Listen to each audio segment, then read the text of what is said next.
విశ్వాస ప్రమాణం ఉంది. దేవుని బిడ్డలు ఎలా నివసించాలో అలా నివసిస్తే మన కుటుంబాలు క్షేమంగా ఉంటాయి. దైవ భక్తి కలిగి ఉంటే మన కుటుంబాలు ఆశీర్వాదకరంగా ఉంటాయి.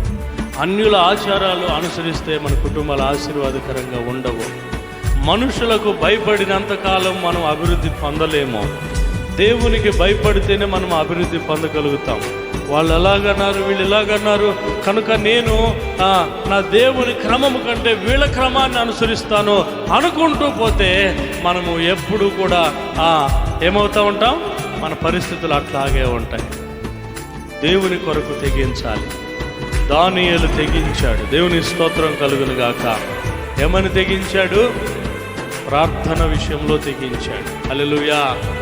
అందుకనే ఒక మాట రాయబడింది, ఈ దానియేలు యొక్క దేవుడు స్తుతింపబడును గాక అన్నారు. దేవుని విశ్వాస